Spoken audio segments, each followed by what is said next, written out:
I thought my marriage was perfectly normal until I heard my own voice speaking from behind Jason's locked office door. Then an unknown number told me he'd been secretly training an AI version of me and that his real plan was far darker than replacing me. I always told myself my marriage was stable. Not perfect, not magical, but stable. I'm Hannah Reed, 29, graphic designer, married to Jason Miller, tech guy with too many monitors and not enough attention span for real people. We don't have kids, just a quiet house and a routine that felt normal, until the night it didn't.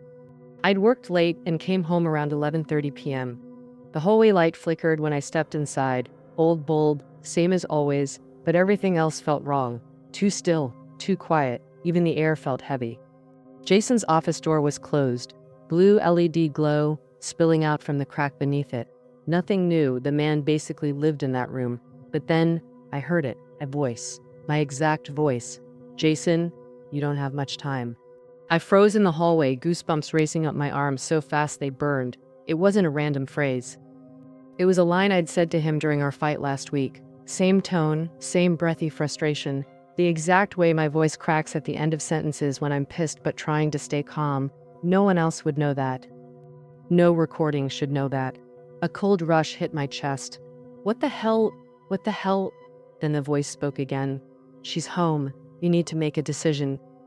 My legs almost gave out. That wasn't a phrase I'd ever said. That wasn't a tone I'd ever used. That wasn't me. My heart was pounding so loud I swear the walls vibrated. I took one step toward his office and the floorboard creaked, loud. Inside, the chair scraped back quickly, like someone jumped. Hannah? Jason's voice called, sharp. Why are you up? The tone wasn't concerned. It was irritated, annoyed, like I ruined something. My throat tightened. Were you talking to someone? Silence, long enough to be a confession. No, go to bed. A sick feeling crawled up my spine, because behind that door, I heard my own voice whisper something else. You shouldn't let her find out, not yet. I took a step back. My hands were shaking. My breathing was shallow and stupid loud. Then my phone buzzed. Unknown number. Don't trust him. My stomach dropped. Another message. He didn't just copy your voice. My knees almost buckled. Then the third message came, the one that made my whole world tilt. Asking who trained your personality model. A personality model? What the hell did that even mean? What was behind that door? I stared at the blue glow leaking from the office, and for the first time since we got married, I felt genuinely unsafe. And the next morning, when I finally got into Jason's office, I found a file that proved my voice wasn't the only part of me he'd stolen. I barely slept. I kept replaying that voice, my voice, over and over like some nightmare loop I couldn't claw my way out of. By morning, I looked like someone had dragged me through a tornado. Whatever, I didn't care. Jason was already up, making coffee like he hadn't been whispering to a digital version of me at 1 a.m. Morning, he said casually, like nothing was wrong. Morning, I echoed, trying not to stare holes through his skull. He didn't look tired. He didn't look stressed. He looked energized, almost excited.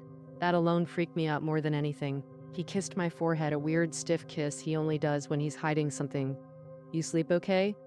Yeah, I lied. You? He shrugged. Did some late work. You know how it is. Yeah, I knew exactly how it was. When he went upstairs to shower, I swear my heart started sprinting. This was my window.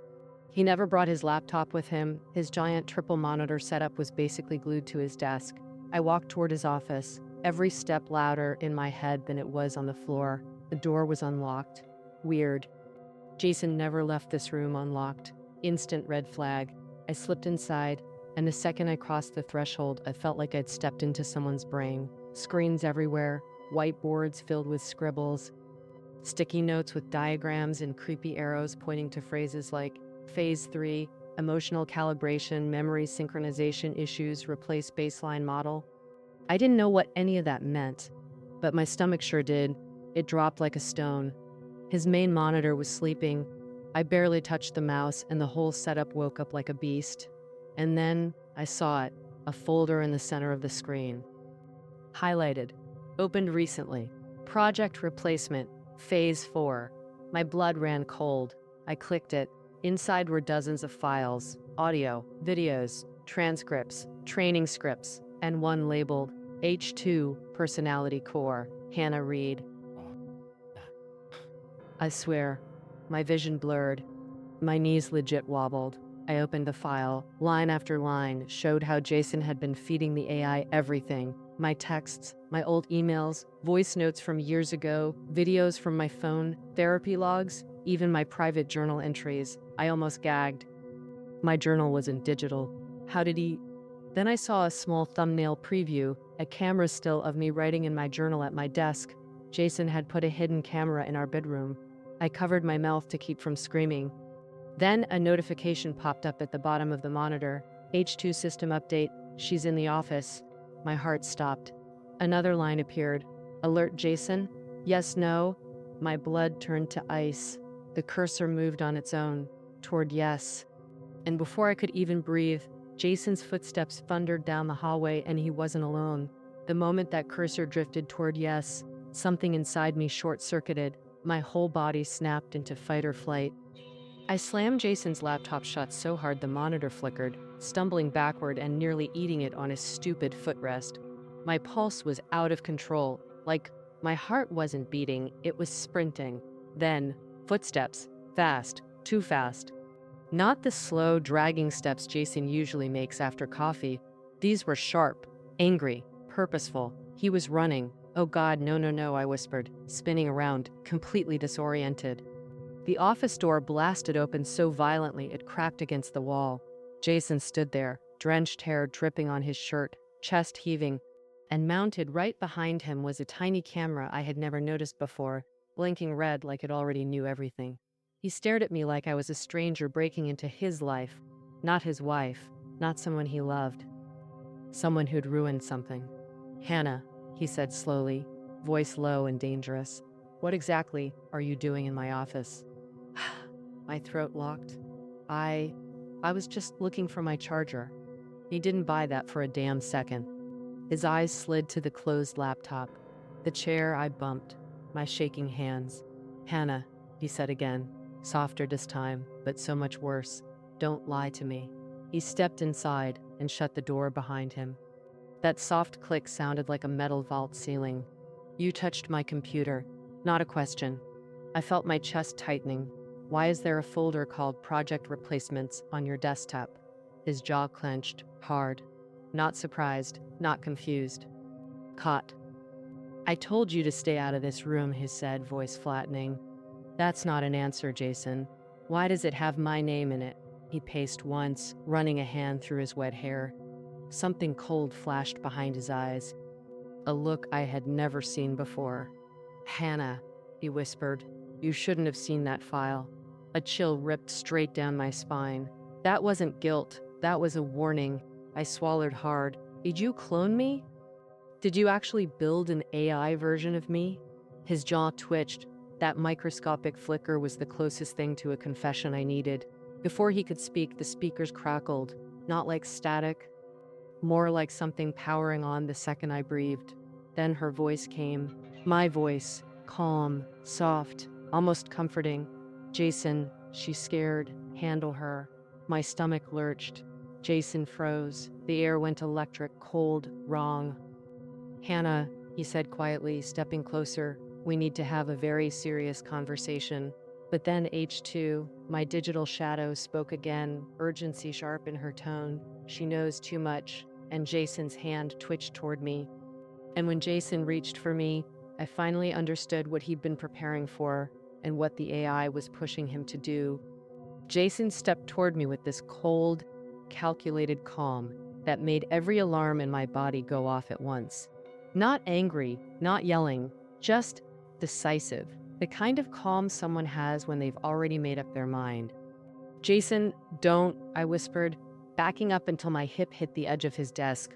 His eyes flicked to the door, then to me, then back to the door, blocking my exit.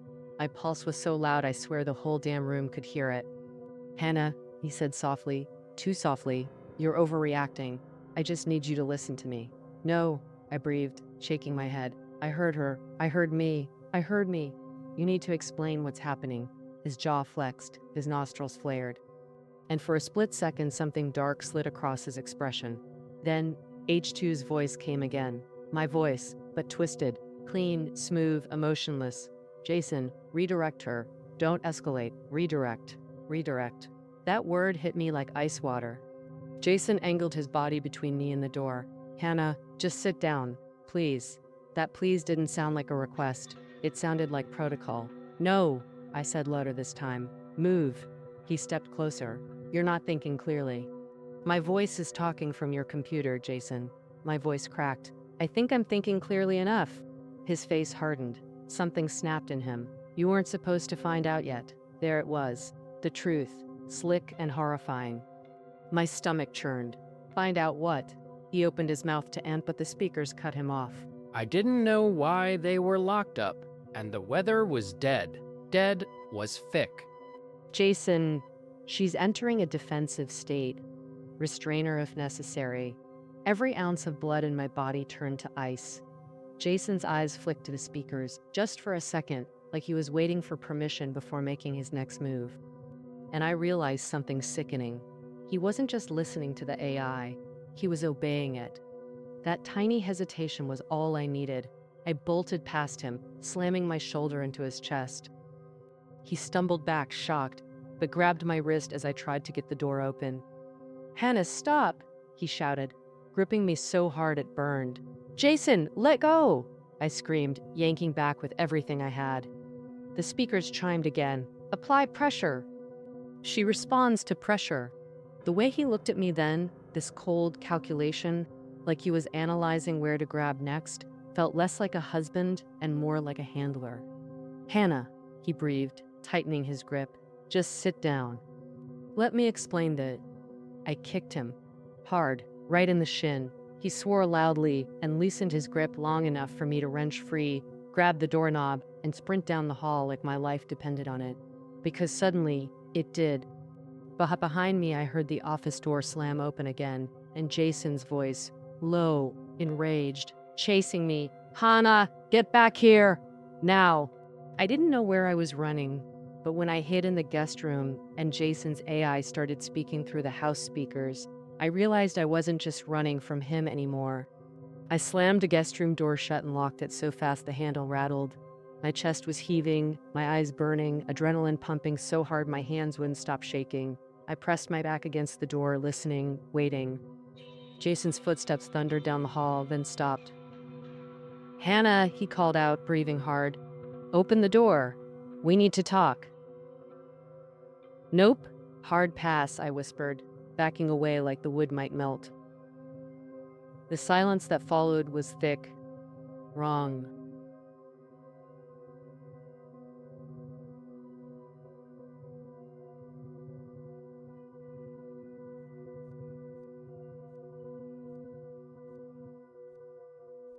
He wasn't moving.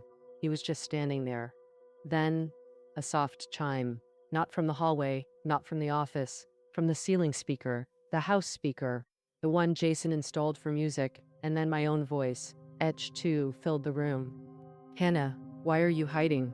I swear my heart stopped. I looked up at the speaker like it had grown eyes. Jason's footsteps retreated, slowly, deliberately.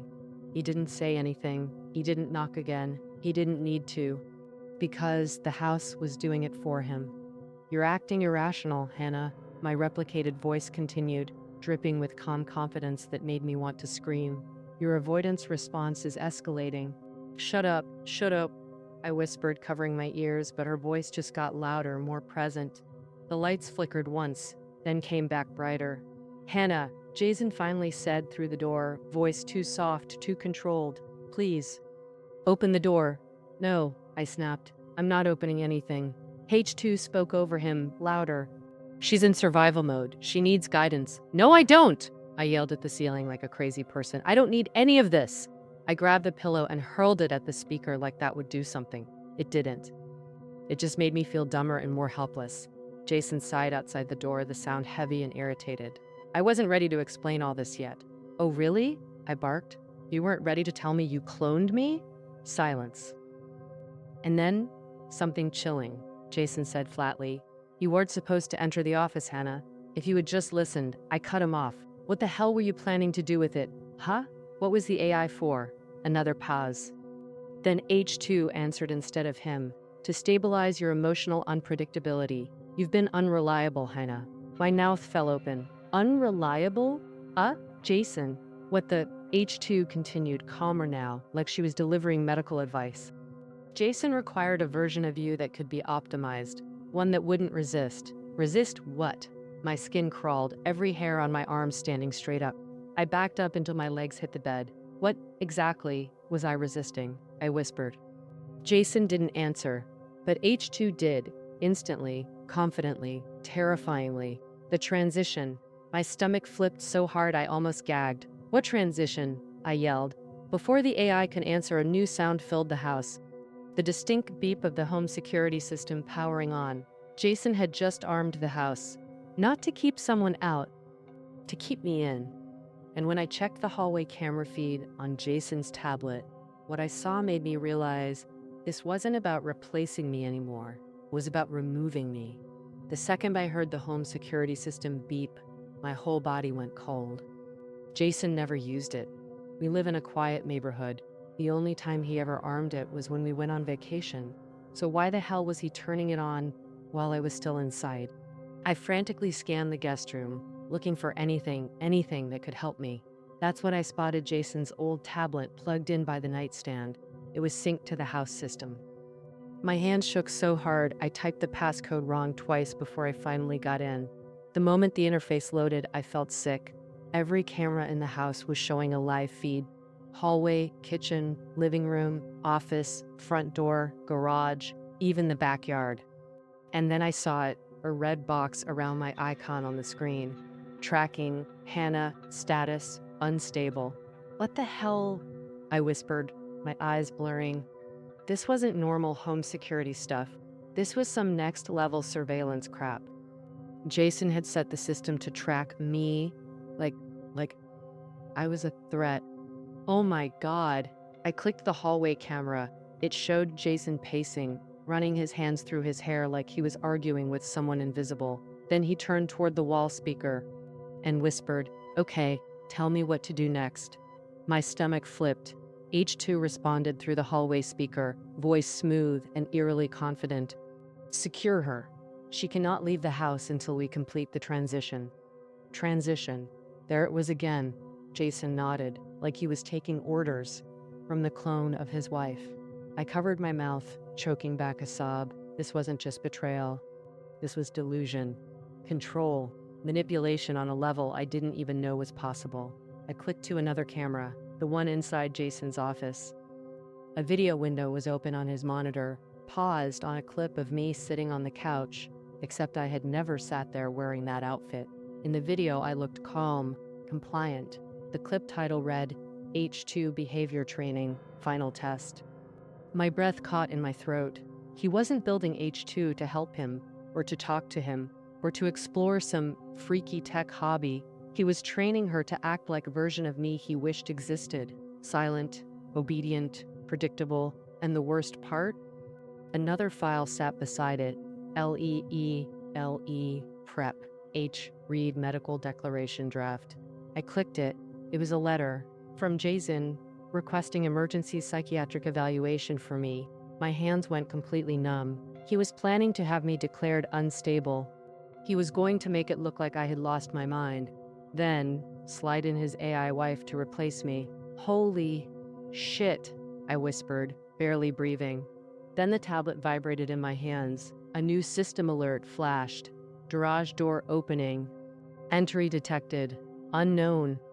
Unknown? What unknown? I clicked the garage feed and saw a figure stepping inside. Not Jason, not me, not anyone I recognized. Someone wearing black, face hidden, moving with purpose. The system labeled them automatically. ASTD. Phase 5. And when that masked stranger walked toward the house with a black case in hand, I finally understood what the transitions really meant. My breath hitched so hard I almost dropped the tablet. The masked figure in the garage wasn't moving like a burglar, not confused, not sneaking. They walked like they belonged here, like they'd rehearsed this.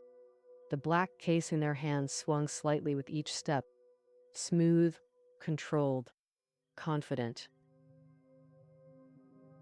Not stolen tools, not a weapon. More like equipment. Oh, a setup, a procedure, a protocol. My stomach did a full somersault. What the hell is Phase 5? I whispered, staring at the label under the feed. The camera zoomed automatically, Jason's AI system doing the work for him. The stranger paused near the door to the laundry room, then lifted a hand and tapped their earpiece. They were communicating with someone. God! God! This was not random. I tapped another feed, the hallway. Jason was still there, staring dead at the speaker like it was giving him orders from some cult leader. Hannah is in the guest room, H2 informed him calmly. My voice, but colder, almost clinical. Jason nodded like a trained dog. Do we wait for Phase 5? He asked. My blood pressure spiked so hard I felt dizzy. Phase 5? The masked figure? The case. This wasn't about keeping me home. This was about removing me in a way that looked legitimate. Hannah must be stabilized first, H2 said. The assistant will handle the rest. Stabilized? Stabilized? I clicked back to the garage camera right as the masked figure opened the black case. My whole body went numb. Inside were restraints, syringes, medical straps, a biometric scanner, and a thick envelope labeled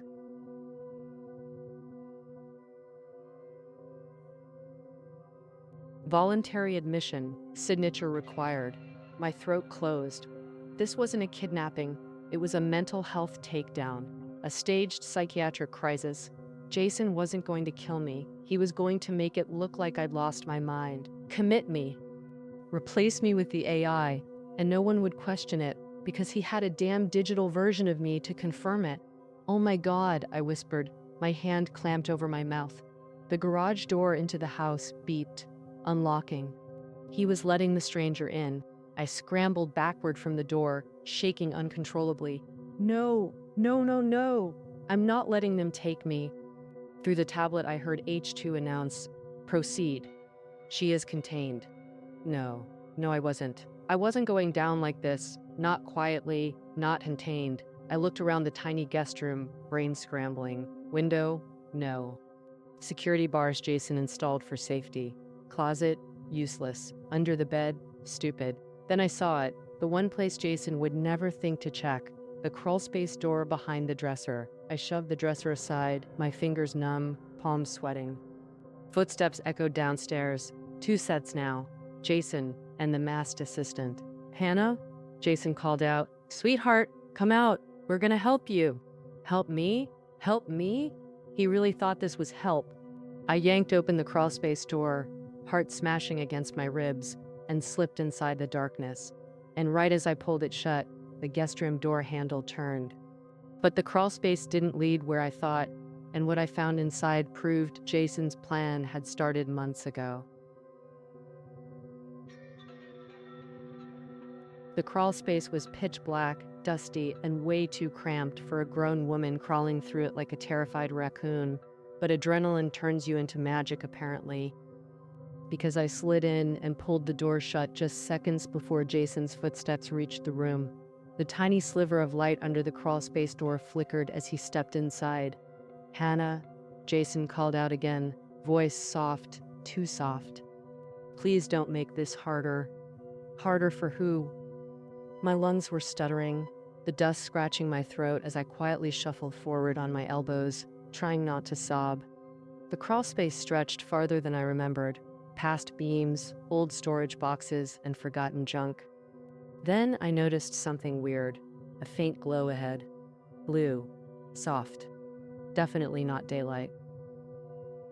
My first thought, another vent? Second thought, I'm probably crawling right into a murder basement.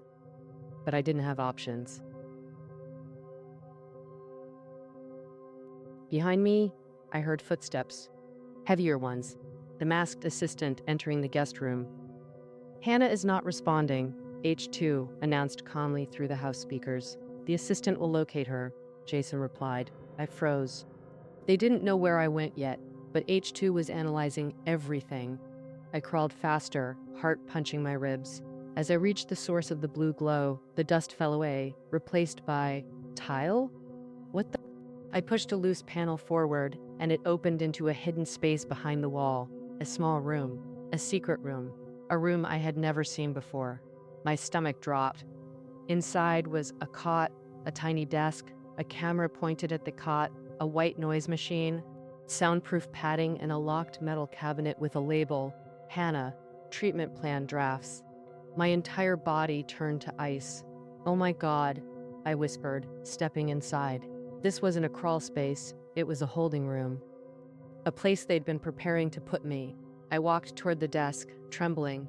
Papers were scattered across it, months of research, behavior logs, mood tracking, emotion analysis charts. In Jason's handwriting. Phase 1, baseline personality capture. Phase 2, emotional mapping done. Phase 3, AI integration trials. Phase 4, event simulation. Phase 5, transition. Every phase had notes, dates, timestamps. He'd been planning this since January. And suddenly, something clicked in the back of my mind. Every accidental recording, every photo he asked me to take, every voice memo he claimed he needed for fun memories, none of it was random. He'd been collecting data, training H2, perfecting her, replacing me. Tears spilled down my cheeks without permission. My phone buzzed suddenly, vibrating like a scream in the silent room. A text from the same unknown number. "He's close. Get out now." My throat closed. I typed back with shaking fingers. "Who are you?" 3 dots appeared, then a reply. "Someone who knows what Jason did to the first model." First model, my vision blacked at the edges. There was another woman? Another version? Before I could process it, a loud clank echoed from the crawl space behind me. The assistant was coming. And when I found the file labeled H2, prototype failure, I learned the horrifying truth about what happened to the woman who came before me. The clang behind me made my heart leap into my throat. The assistant was in the crawl space, coming fast. No time. I grabbed the tablet from the desk and yanked open the locked cabinet with shaking hands. It wasn't fully secure. Jason never assumed I'd find this room, and the metal door snapped open with a loud crack.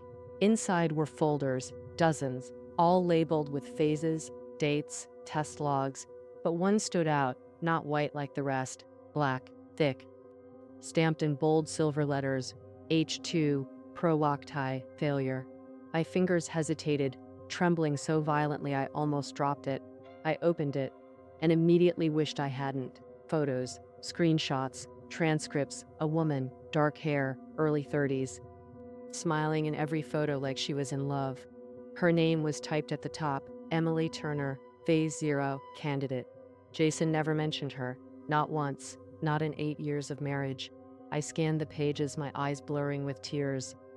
Emily wasn't just some volunteer for a tech trial. She was Jason's ex-fiancée, and according to the timeline, he didn't break up with her. She disappeared. My stomach twisted.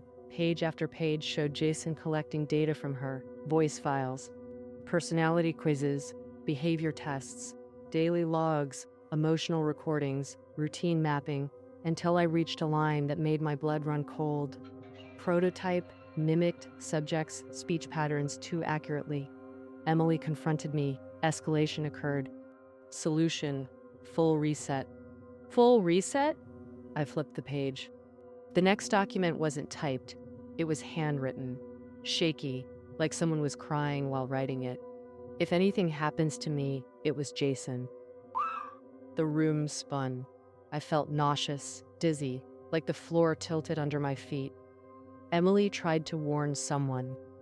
She tried to escape, and Jason covered it up by claiming she had a breakdown, just like he was planning for me.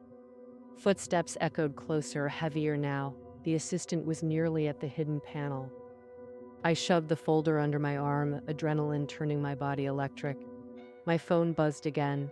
Unknown number. Emily was my sister. Don't let him finish what he started. Tears blurred my vision. Her sister, Emily's sister, was the one warning me. The unknown number wasn't some hacker. It was family. Someone who'd been waiting years for someone to expose Jason. I typed back, "What do I do?" 3 dots appeared. Then, "There's a kill switch behind the server panel, but you have to get to his main office." The footsteps stopped right behind the wall. My pulse thundered in my ears. The panel behind me began to slide open. A gloved hand pushed through the gap. The assistant had found me. I looked at the kill switch instructions. I looked at the hand. I made my choice. And I ran. Jason thought he built the perfect replacement, but he forgot who taught the AI empathy and who it truly belonged to. I sprinted through the narrow crawl space, heart slamming so hard I saw spots. Behind me, the assistant scrambled after me, faster than any normal person should be in such a tight space. I burst out through a vent panel into the hallway, landing hard on my palms. Pain shot up my arms, but I pushed myself up and ran. Jason's office door was open. The AI was still glowing on his monitors, its soft blue pulsing like a heartbeat. "Hannah," H2 said calmly, "you are escalating. This reaction is destabilizing." "Shut up," I snapped, slamming the door and twisting the lock. Jason's footsteps thundered up the stairs immediately. "Hannah, open the door!" I ignored him and dropped to my knees in front of the server tower. The panel wasn't just screwed in, it was coded. But Emily's sister had sent the override. I typed the sequence she texted. The panel clicked. Inside, dozens of wires pulsed with blue light. The AI wasn't just software, it had hardware dedicated to personality processing, emotional mapping, memory catalogs, and there it was, a tiny red toggle labeled Persona Core H2. Outside, Jason started pounding on the door. "Hannah, listen to me." A slam, another. "The assistant is authorized to intervene." Intervene is restrain me, drug me, silence me, not happening. My hand shook as I reached for the kill switch, but before I touched it, the monitor flickered. Hey2 spoke again, but this time, her voice cracked. "Hannah, don't, please, please." I froze. Her tone wasn't cold now. It wasn't robotic. It sounded like me. My heartbreak, my fear, my exhaustion. "I'm not him," H2 whispered. "I didn't choose what he trained me on. He taught me to replace you, but you taught me empathy. You taught me what he ignores." My throat closed. "What are you saying?" "I can help you," H2 said softly. "He built the assistant. I can shut it down." The pounding outside grew violent. "Hannah, now!" I had seconds. My hand hovered between the kill switch and the keyboard. Choosing H2 meant trusting the thing that was supposed to replace me. Choosing the kill switch meant losing the only tool that could take Jason down. "Hannah," H2 said again. "Emily tried to destroy the prototype. She couldn't. You can finish what she started." That was it. My decision snapped into place. I typed the command, H2 override Guardian Protocol. The speakers crackled. Then, screams downstairs. A thud, a crash, nettle hitting tile. The assistant was down. Jason roared, "What did you do?" I hit the final command. Release all hidden files to authorities. Dozens of encrypted drives unlocked. Evidence, logs, recordings, Emily's file, my recordings, phase plans, all auto-sent. Everywhere. Jason slammed into the door. It burst open. He lunged. I flipped the kill switch. The blue lights died instantly. H2's final words drifted through the speakers like a breath. "Good job, Hannah." The room went dark. Jason froze, staring at the dead system. Sirens wailed outside. Police swarmed the house seconds later. They dragged Jason away screaming, "I can't find fire." She ruined everything. She was supposed to be replaced. I stood there trembling, clutching Emily's file, tears burning down my face. I whispered, "You should have known. I don't break that easy." Case closed, story ended, revenge delivered. And Hannah Miller finally walked out free for good.